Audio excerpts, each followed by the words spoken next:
तिब्बत का वह खतरनाक तांत्रिक जिसने एक ही रात में करीब 80 लोगों की हत्या करके पूरे गांव को नष्ट कर दिया था।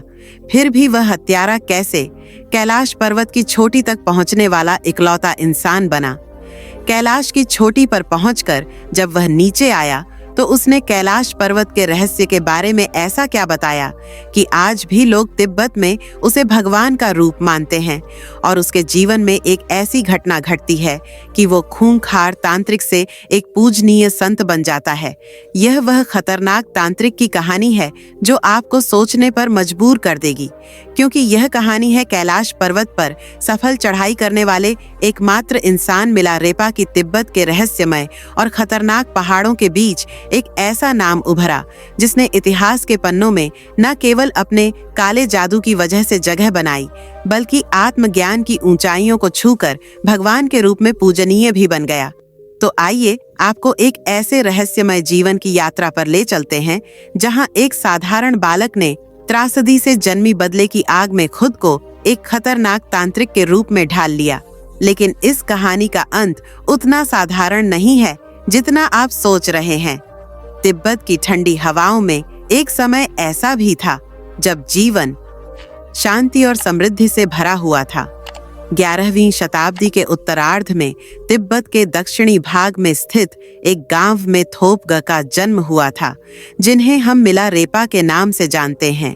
वह एक सुखी संपन्न परिवार में पले बढ़े उनके पिता एक सफल जमींदार थे, जिनकी संपत्ति, भूमि और पशुधन गांव में प्रतिष्ठा का प्रतीक थे। मिलारेपा का बचपन आराम और प्रेम में बीता। अपने माता पिता के इकलौते पुत्र होने के नाते उन्हें हर खुशी और सुविधा मिली। उनके साथ उनकी छोटी बहन भी थी और परिवार का जीवन खुशहाल था। लेकिन जीवन में कोई भी स्थिति स्थिर नहीं रहती, सब कुछ बदल जाता है और ऐसा ही हुआ। मिलारेपा के साथ जब मिलारेपा केवल 7 साल के थे तब उनके पिता का अचानक देहांत हो गया। इस मृत्यु ने परिवार को आर्थिक और भावनात्मक रूप से हिलाकर रख दिया।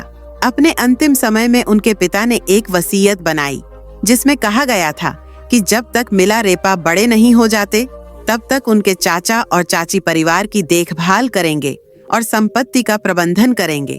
यह वसीयत इस उम्मीद के साथ की गई थी कि परिवार को कोई कठिनाई नहीं होगी।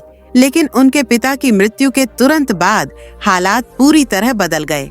चाचा और चाची, जिन्होंने पहले अच्छे संबंधों का दिखावा किया था, अब पूरी तरह से बदल चुके थे। उन्होंने संपत्ति पर अधिकार कर लिया और मिलारेपा की मां और बच्चों को नौकरों की तरह काम करने के लिए मजबूर किया। जो घर कभी उनका था, अब वह उनके लिए जेल बन गया था।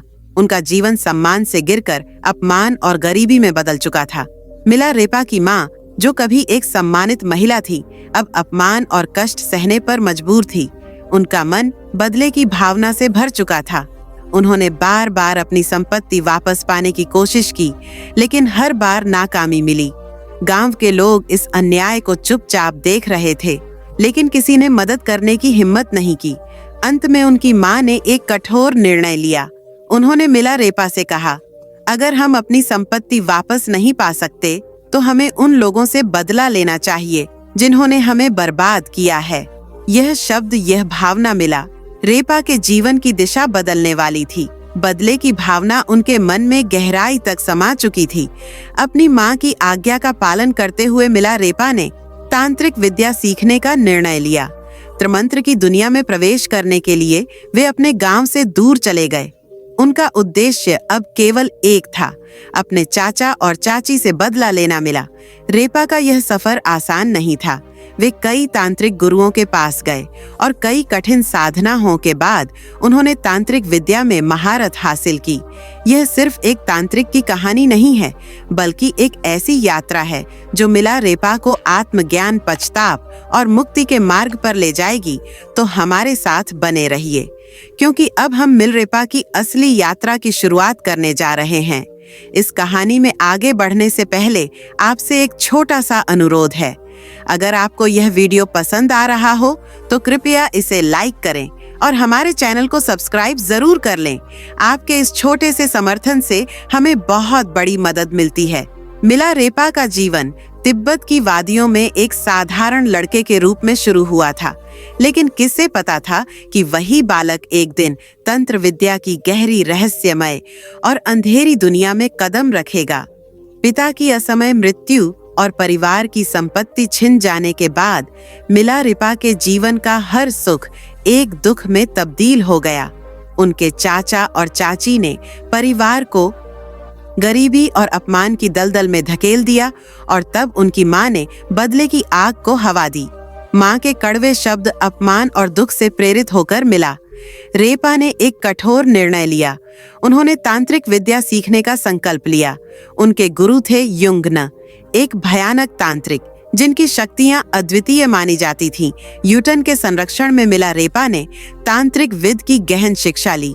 उनके जीवन का अब एक ही उद्देश्य था, बदला, और इस बदले की आग ने उन्हें मौत का मंत्र सीखने की राह पर धकेल दिया। मौत का मंत्र, वह मंत्र जिसे सीखने के बाद मिलारेपा अपने दुश्मनों को बिना सामने आए मार सकते थे। उन्होंने प्राकृतिक शक्तियों को नियंत्रित करना भी सीख लिया, विशेषक ओलावृष्टि का आह्वान करना, और इसी विद्या का प्रयोग उन्होंने अपने चाचा और चाची के गांव में किया, जहां भारी ओलावृष्टि ने पूरे गांव की फसलों को तबाह कर दिया। गांव के लोग भयभीत हो गए और उन्हें समझ नहीं आया कि यह आपदा कहां से आई, लेकिन मिलारेपा की यह पहली विजय थी और अब वे रुके नहीं। इसके बाद आया वह दिन जब मिलारेपा ने बदले का सबसे भयानक रूप धारण किया। उनके चाचा के बेटे की शादी का दिन था। पूरा गांव एकत्रित था और मिलारेपा ने इसी मौके का चयन किया। उन्होंने मृत्यु का मंत्र इस्तेमाल किया। अचानक सांप, मकड़ियां हों और अन्य जहरीले जीव विवाह समारोह में प्रकट होने लगे।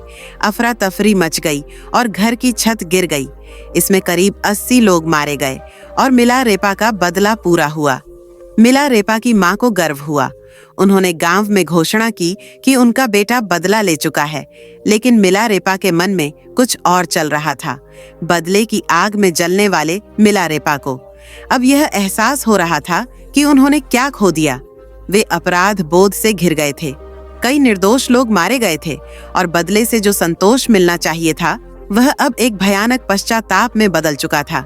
यहीं से शुरू हुआ मिलारेपा का आत्मिक सफर। उन्हें एहसास हुआ कि काले जादू और तांत्रिक शक्तियां उन्हें शांति नहीं दे सकती। अब वे आत्मिक मुक्ति की ओर बढ़ना चाहते थे। इसी दौरान उनकी मुलाकात एक बौद्ध लामा से हुई, जिन्होंने उन्हें आध्यात्मिक ज्ञान की ओर मार्गदर्शन दिया।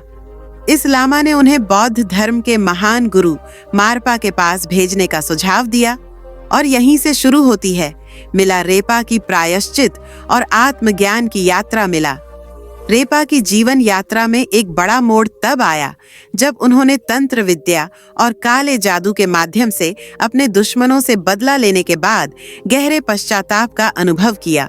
उन्हें एहसास हुआ कि इन विधाओं ने उन्हें सिर्फ विनाश और दुख की ओर धकेला है। अब उनके मन में आत्मिक मुक्ति और शांति की चाह जागृत हुई। इसी समय उनकी मुलाकात एक बौद्ध लामा से हुई, जिसने उन्हें गुरु मारपा लट सावा के पास जाने की सलाह दी।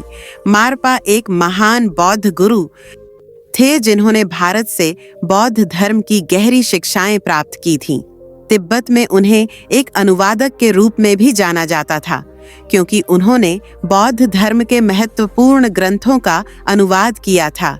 जब मिलारेपा गुरु मारपा के गांव पहुंचे तो वहां बच्चों से उनकी मुलाकात हुई। उन्होंने बच्चों से पूछा, मारपा वादक कहाँ है? एक बच्चे ने जवाब दिया, मेरे साथ आओ, मैं तुम्हें उनसे मिलवा हूँ। बच्चा उन्हें एक खेत में ले गया, जहां एक साधारण किसान जमीन जोत रहा था। मिलारेपा को यह समझ नहीं आया कि वही किसान दरअसल गुरु मारपा थे। गुरु ने मिलारेपा को देसी शराब दी और कहा, इसे पी लो और फिर खेत जोतने का काम करो। बिना सवाल किए मिलारेपा ने गुरु की बात मानी। काम पूरा करने के बाद जब बच्चे ने बताया कि यह व्यक्ति ही गुरु मारपा थे, तो मिलारेपा को भारी आश्चर्य हुआ। उन्होंने गुरु के चरणों में गिरकर अपने पाप, पछतावा और आत्मिक मुक्ति की इच्छा व्यक्त की, लेकिन गुरु मारपा ने उन्हें तुरंत कोई शिक्षा देने के बजाय कठिन परीक्षाओं से गुजारा। मिलारेपा ने झुककर मारपा से कहा, मैं आपसे धर्म की दीक्षा चाहता हूँ। मैं एक ऐसी प्रणाली, ऐसी क्रिया की तलाश में हूँ जो मुझे इसी जन्म में ज्ञान दे दे और मेरे बंधन को तोड़ दे। मैं अगले जन्म के फेर में नहीं पढ़ना चाहता हूँ।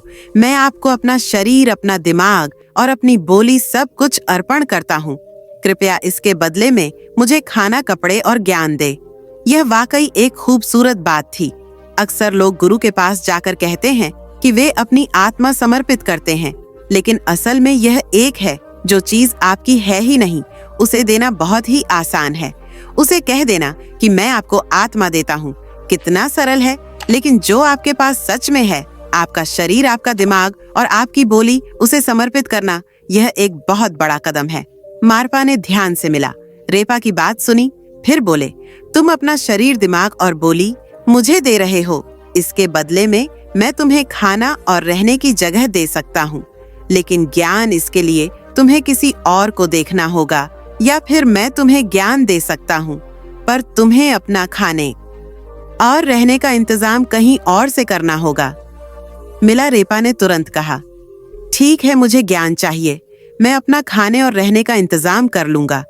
इसके बाद मिला रेपा भिक्षा न के लिए निकल पड़े ताकि पूरे साल के लिए भोजन का इंतजाम कर सके। वे दूर दूर तक भिक्षा मांगते रहे और एक बोर भर गेहूं इकट्ठा कर लिया। साथ ही उन्होंने एक पारंपरिक तांबे का बर्तन भी खरीदा। जब वह भारी बोरा लेकर मारपा के घर लौटे तो गलती से बोरा गिर गया और तेज आवाज हुई, जिससे मारपा नाराज हो गए। मारपा बोले, तुम्हारे इस व्यवहार से तो ऐसा लगता है कि तुम इस घर को भी अपने चाचा के घर की तरह बर्बाद कर दोगे। अब यहाँ से चले जाओ। मिला रेपा ने गिड़गिड़ाते हुए कहा, मैंने आपसे कहा था कि मैं भोजन लाऊंगा और मैंने अपना वादा निभाया। बोरा भारी था, इसलिए मुझसे संभल नहीं पाया। मारपा ने गंभीरता से कहा, तुम्हारे बोरे को रखने के तरीके से ही तुम्हारे व्यवहार का आकलन होता है। मिला रेपा की कठिन यात्रा में एक बड़ा मोड़ तब आया जब उन्होंने अपने गुरु मारपा की पत्नी दग मेमा से मदद की गुहार लगाई। दग मेमा ने उनके प्रति सहानुभूति दिखाई और मारपा से कहा, आप मिला रेपा को क्यों नहीं सिखाते? वह अच्छी तरह से हमारी सेवा कर रहा है। मारपा ने जवाब दिया, अगर यह मेरे बेटे के लिए 3 कोनों वाला घर बना देगा तो मैं इसे सिखाऊंगा, लेकिन शर्त यह है कि इसे अकेले बनाना होगा, किसी की भी मदद नहीं लेनी होगी। मारपा ने मिलरेपा को पहला कार्य दिया, एक गोलाकार टावर का निर्माण करना। यह काम उन्होंने ने अकेले करना था, बिना किसी की मदद के। मिला रेपा ने अपनी पूरी निष्ठा के साथ इस कार्य को शुरू किया। उन्होंने लकड़ियां काटी, पत्थर इकट्ठे किए और बिना सहायता के टावर बनाने लगे। कई महीनों की मेहनत के बाद जब टावर लगभग पूरा हो गया तो मारपा ने अचानक कहा, इस टावर को गिरा दो और सारे पत्थर और लकड़ियां वहीं वापस रख दो जहां से उन्हें लाया था। पहली परीक्षा के बाद मारपा ने उन्हें दूसरा कार्य दिया, अर्धचंद्राकार टावर बनाने का। मिला रेपा ने फिर से इस कार्य को स्वीकार किया और पूरी मेहनत से निर्माण किया। लेकिन जब यह टावर भी तैयार हो गया तो मारपा ने फिर से कहा, इसे भी गिरा दो और सारे पत्थर वापस वहीं रख दो। तीसरी परीक्षा में मिला रेपा को त्रिकोणीय भवन बनाने का आदेश मिला। इस बार भी उन्होंने बिना किसी शिकायत के यह काम किया, लेकिन जब भवन तैयार होने के करीब था, मारपा ने फिर से नाराजगी जताई और कहा, इसे भी गिरा दो और सारे पत्थर वहीं रख दो। इन परीक्षाओं के दौरान मिला रेपा का शरीर पूरी तरह थक गया था। उनके हाथों और पीठ पर घाव हो गए थे, लेकिन उनके धैर्य और समर्पण में कोई कमी नहीं आई। मारपा की पत्नी दगमेमा ने मिल रेपा की कड़ी मेहनत देखी, उन्हें सहानुभूति हुई और उन्होंने मारपा से कहा, अब समय आ गया है कि आप मिल रेपा को सिखाएं। वह बहुत समय से हमारी सेवा कर रहा है। मारपा ने अंततः यह स्वीकार किया कि मिल रेपा अब पूरी तरह शुद्ध हो चुके हैं। उन्होंने मिला रेपा को आध्यात्मिक शिक्षा देना शुरू किया।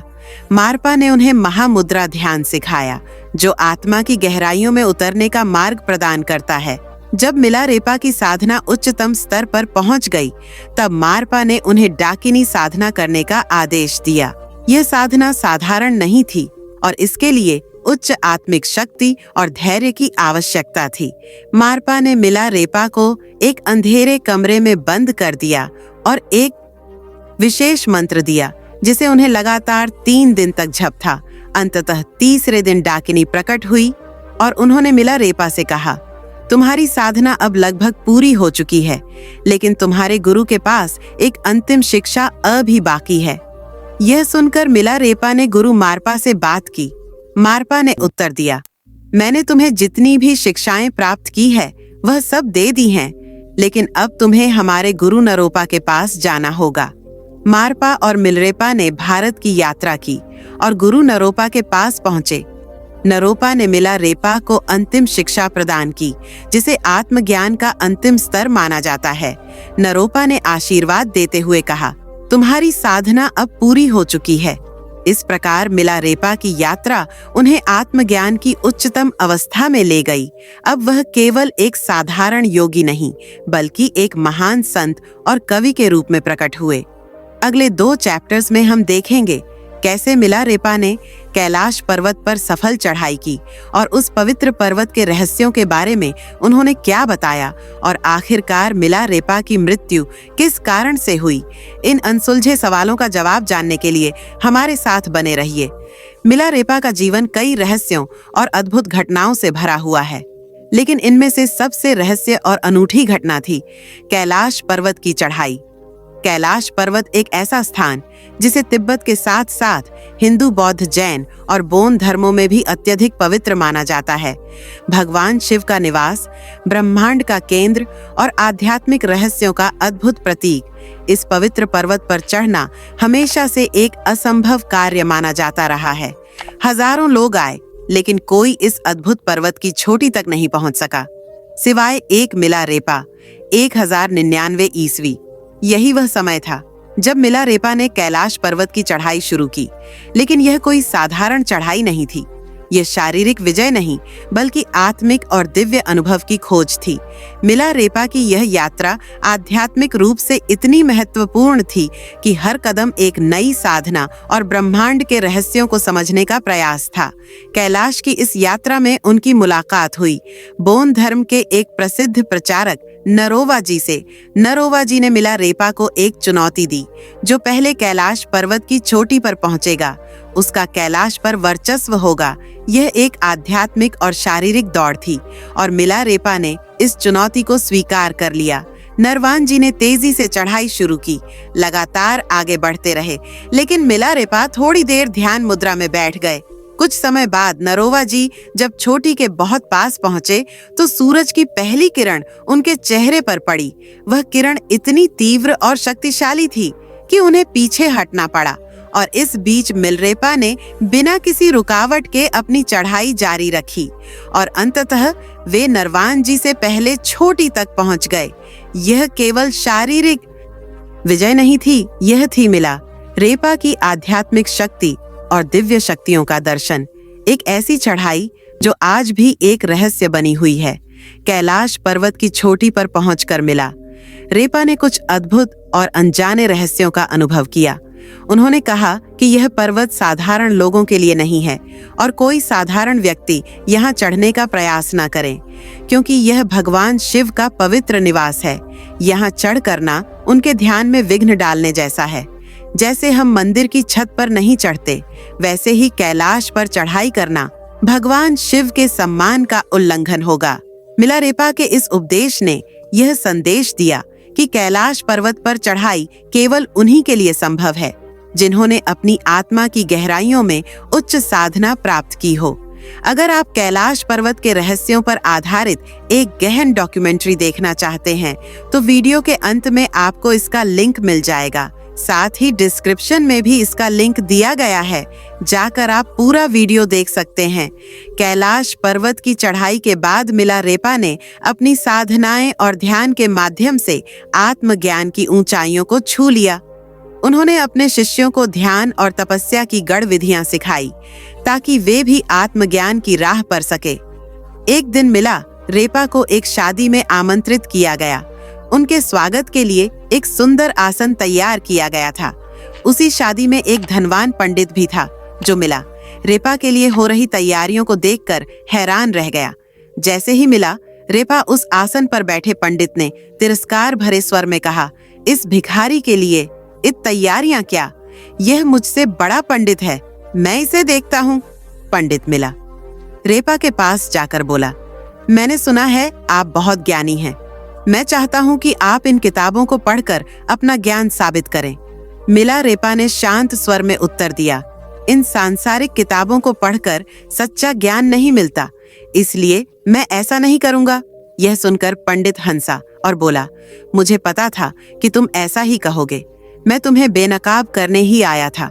उसने बदतमीजी से बातें जारी रखी, जिसे देखकर आसपास के लोग उसे रोकने लगे, लेकिन पंडित और गुस्से में भर गया और वहां से चला गया। अपने मन में बदले की भावना रखते हुए पंडित ने योजना बनाई कि वह किसी भी तरह मिला रेपा को मार देगा। उसने एक महिला को लालच देकर विष मिला हुआ दही दिया और कहा कि अगर वह मिला को यह खिला सके तो उसे एक हीरे का हार और शादी का वादा मिलेगा। महिला लालच में आकर विष वाला दही लेकर मिला रेपा के पास पहुंची। जैसे ही मिला रेपा ने उसे देखा, वे तुरंत समझ गए। उन्होंने मुस्कुराते हुए कहा, मैं यह दही खाऊंगा, लेकिन पहले तुम वह हीरे का हार ले आओ, क्योंकि वह शादी का वादा तो कभी पूरा नहीं हो सकता। यह सुनकर महिला डर गई और पंडित के पास लौटकर सब कुछ बताया। पंडित ने हार देकर उसे फिर से भेजा। जब वह हार लेकर वापस आई, तब मिलरेपा ने दही स्वीकार किया। जैसे ही उन्होंने विष वाला दही खाया, महिला रोते हुए माफी मांगने लगी, लेकिन मिला रेपा ने उसे सांत्वना दी और कहा, घबराओ मत, मेरा समय आ गया है। यह सुनकर वह महिला उनकी शिष्या बन गई। इसके बाद मिला रेपा ने अपने शिष्यों को बुलाया और कहा कि वह शीघ्र ही शरीर त्यागने वाले हैं। उनके संदेश को सुनने के लिए न केवल शिष्य बल्कि देवी देवता भी इंतजार कर रहे थे। आकाश से पुष्पों की वर्षा हो रही थी, हवाओं में सुगंध फैल चुकी थी और मधुर संगीत बज रहा था। इस शुभ घड़ी में मिला रेपा ने अपने शिष्यों से कहा, प्रिय शिष्यों, मेरा समय आ गया है। मैंने धरती पर जो उद्देश्य लेकर आया था उसे पूरा कर अब दवाइयों की आवश्यकता नहीं है। यह विष केवल एक माध्यम है।